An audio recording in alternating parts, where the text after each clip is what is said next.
what they give people, man. Everybody gets like a 4 by default, you know. And back in the day, it was like that was like what you went by. Yeah, a 3 was the average album. If you got a 3.5, I bought it. For real, if you got a 3.5, I bought it. I think J. Rue, Wrath of the Maverick, he's like a 3.5, and I bought it. I love that. Yeah. King Just, Mystics of the God, I bought that on tape. Got it. 3.5. You know, like 3.5 was a good album. Nowadays, you buy a 4, it's a garbage album. You might have 4 songs on there, and that's it. Am I lying? Am I lying? I mean, they gave Lil Boosie 4 mics. And then on top of that, I tell you what else pisses me off, or pissed me off that they did, is that whole bullshit with that retroactive 5 mics. I'm gonna go back and give you 5 mics. I was like, fuck out of here with that shit.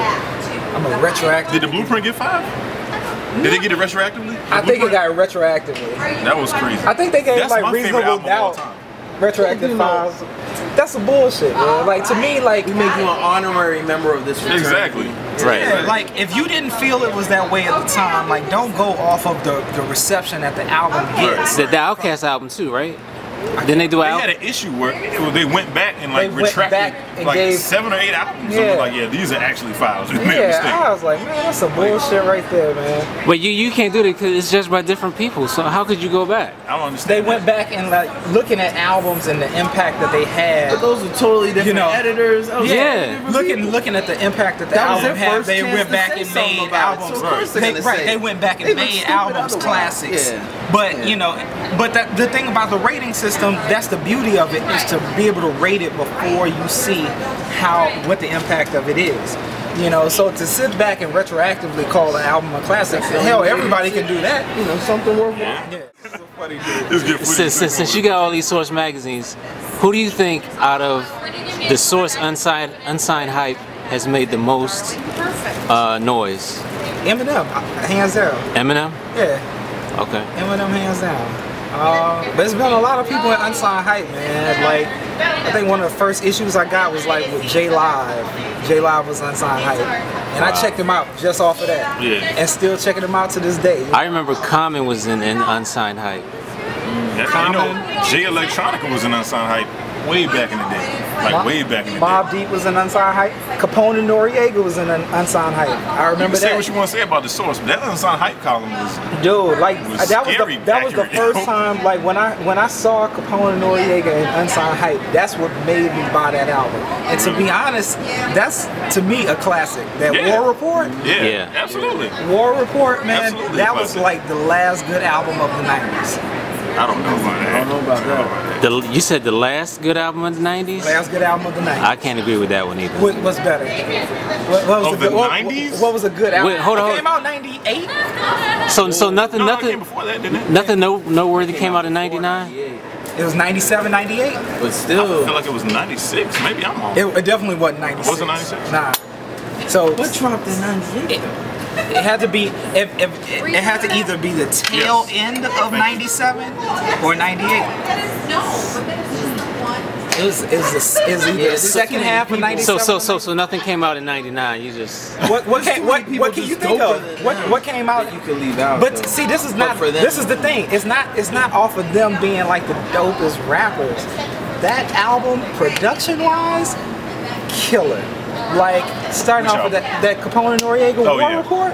Yeah. Dude, like the beats that Easy LP put on that thing, that See the World, Iraq See the World. Easy LP is really slept on. Easy LP is one of the most slept on. He has to be. Easy LP. Yo, the record that you said you got with the Uchiwali sample, I thought I was finding the gym. I call up everybody. They already got this fucking record. I got that too. Everybody found that right. Uchiwali I'm like, oh, I got the Uchiwali sample. I got that record. I had it for 5 years. Uchiwali. Easy LP did that special delivery too. Yeah, he did special delivery. Easy LP. It's a monster, man. And he did some heat. It's heat joints for Mobb Deep. But I mean, it's a bunch of underrated producers like Easy LP did Getaway? Yeah, I think so. Getaway. Dude, the underrated producers. Easy LP, Nasheen Myrick. Yeah. Oh, the original Hitman, man. All of them on the War Report.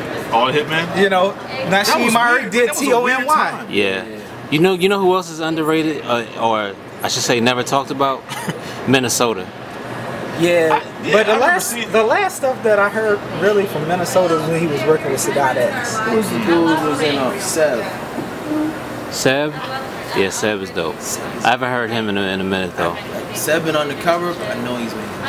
Nasheem Maverick and Buck Wild are probably my two most underrated producers of all time. See, I don't think Buck Wild is underrated. I think Buck is hugely underrated. I think he's underrated based on... Because Buck should be on a level like a Premier. Based on his talent, he's like Buck has produced, you know, think about these songs that he's done. OC Time's Up. You know, like Buck has like the classics. He has like hip hop classics. Yeah. Mike Geronimo, Master IC, all of the stuff that you look in the 90s and the classics. Buck Wild produced them, but he doesn't have the name of a Premier. Well, at that time, producers weren't highlighted like they are now. I think they were. I think they were. Because fewer of them but were there. But they were in a group. No. They were marketed as But such. I would buy 12 inches based on the producer. Yeah. Like whether it was Spinner, whether it was Premier, And whether it was... Think about this. Premier's breakout year was 94. Yeah. Time's Up and Master IC both came out in 94. Why did you know? Time's Up is like always considered like one of the top hip hop songs. Why is Buck Wild not considered one of the top hip hop producers? Yeah. He's still doing stuff. Game, all of these. But the thing about it is, what I think happens is that the producers that get a name are the producers who make a sound for themselves. So Premier broke out once he started really chopping. And once he kind of got to that point where everybody's like, damn, Premier is chopping the hell out of stuff, and he's known for that chop, that's when Premier got his name. Premier really wasn't that producer. Who hasn't? Everybody's Exactly.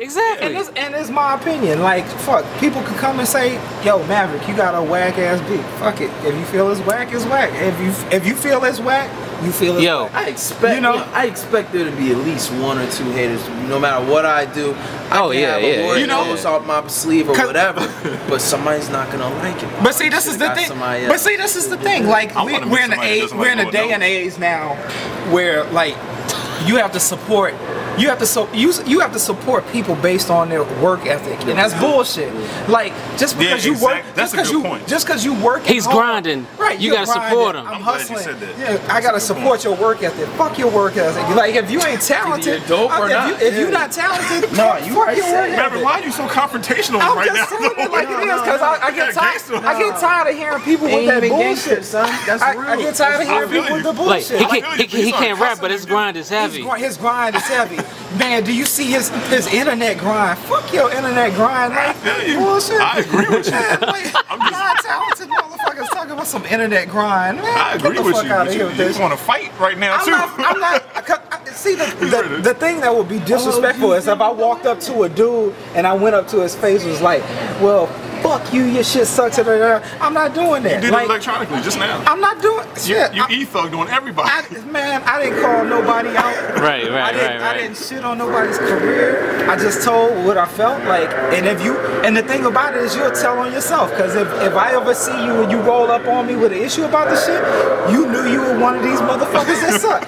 So then that was a good one. Now they can't get at you. So then get at me. That was good. That was strategic. Get at me, you know?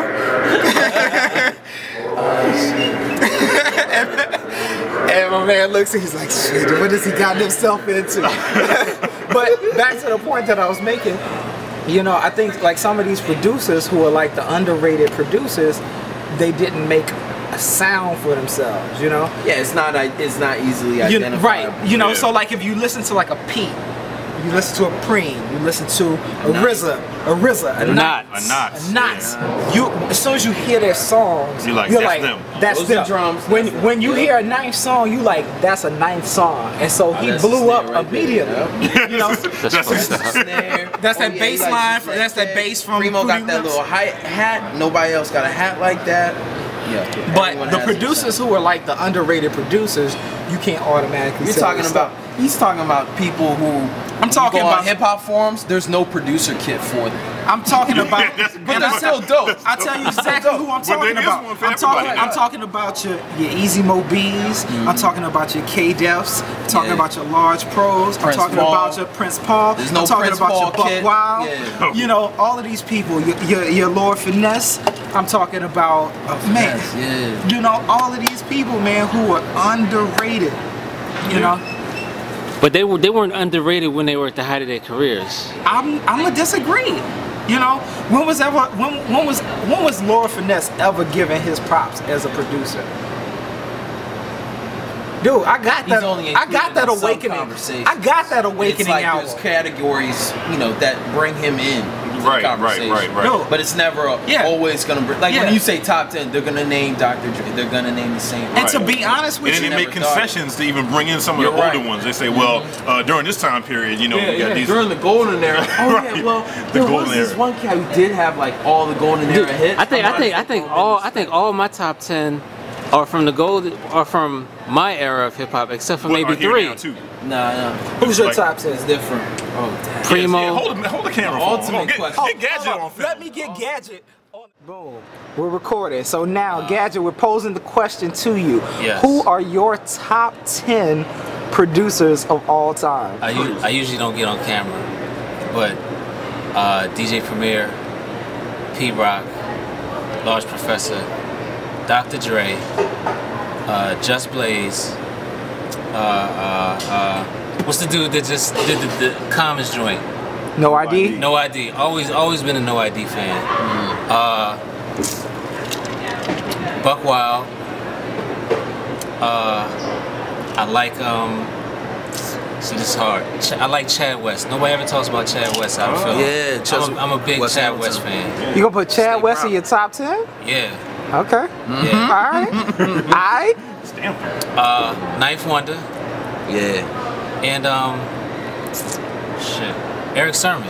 Eric Sermon. Yeah. Yo, I gotta give you a high five for that one, brother. Nobody ever talks about Eric Sermon's production. I gotta give you a high five for that one. Eric Sermon is very pivotal in people's bass lines. So I'm glad you said that. I'm glad you said that because I was actually just talking to somebody and people were talking about how Pete Rock is known for the bass line, but to me, Eric Sermon's bass lines were much funkier than Pete Rock's bass lines. Yeah, Eric Sermon was